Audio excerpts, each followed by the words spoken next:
Je suis moi-même Jean-Paul Ndendigui, aujourd'hui expert comptable et associé, comme on le dit dans notre métier, associé du cabinet de consulting, c'est-à-dire le grade, si vous voulez, le plus élevé dans la gestion administrative, technique du cabinet. Donc je suis, si c'était dans l'armée, on dirait je suis le général ayant franchi tous les échelons. J'ai eu mon bac D pour ensuite intégrer une école de commerce, l'école supérieure de commerce de Douala, l'ESSEC, assez connue ici de nos compatriotes.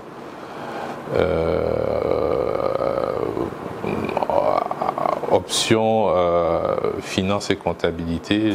Pendant que j'étais encore étudiant, je faisais mes stages en cabinet et j'y suis resté jusqu'à ce que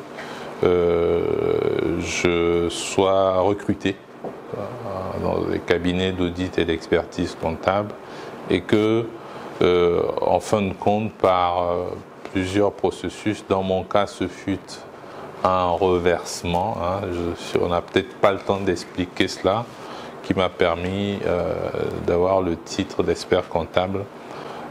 Ça fait exactement 28 ans aujourd'hui que je travaille, que je suis dans le métier. Je suis expert comptable. J'ai eu la confiance de mes confrères qui m'ont désigné comme étant le président de l'Ordre national des experts comptables du Tchad. Donc, fonction que j'assume au plan associatif jusqu'à ce jour. Alors, notre profession est très jeune, ou tout simplement, elle s'est organisée il n'y a pas longtemps. C'est un métier qui a une place essentielle dans l'économie d'un pays. Donc nous sommes, si vous voulez, un partenaire de l'État. Notre tutelle, c'est le ministère des Finances et ceux avec qui nous sommes censés œuvrer à la production d'informations financières de qualité, c'est le ministère des Finances à travers la Direction générale des impôts. Mais tous les autres acteurs aussi, privés, publics. Je dois dire que nous occupons pleinement aujourd'hui notre place, aussi bien chez nous qu'en Afrique. Mais il y a un gros travail à faire encore ici pour que les jeunes puissent s'y intéresser. Et c'est le rôle de l'Ordre national des professionnels comptables, parce qu'on en a besoin. Le marché existe, les besoins sont là, donc il faut les combler. Et pour ça, il faut davantage de professionnels de la comptabilité.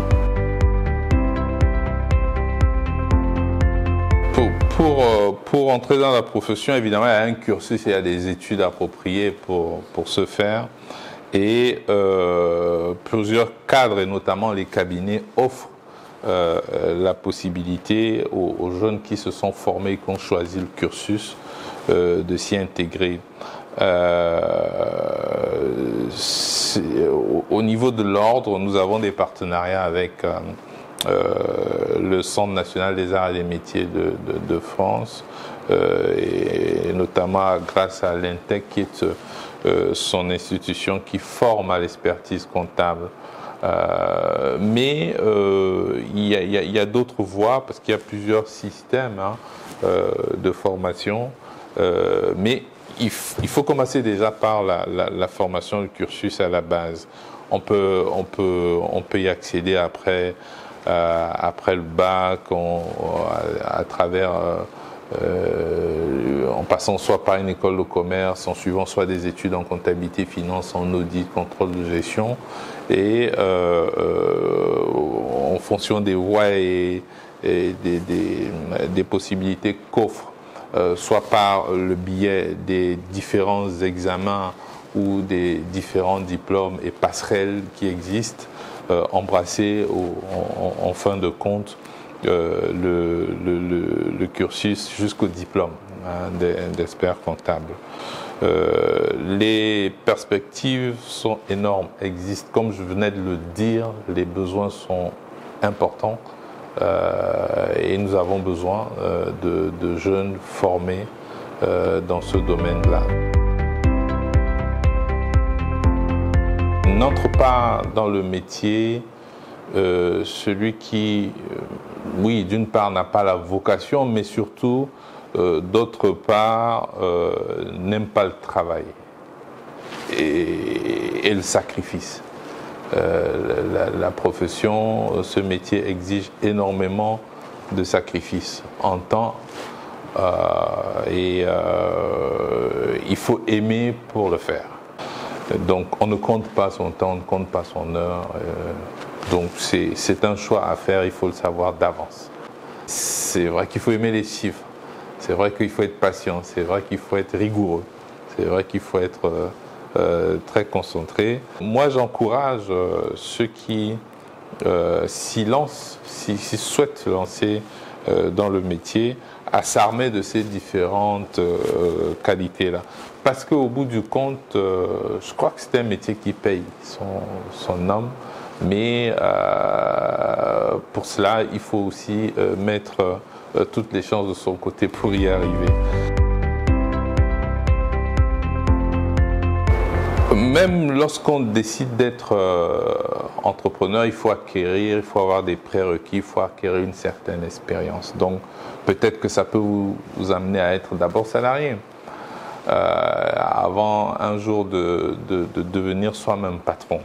Il faut apprendre, et pour apprendre forcément, il faut être salarié dans un premier temps.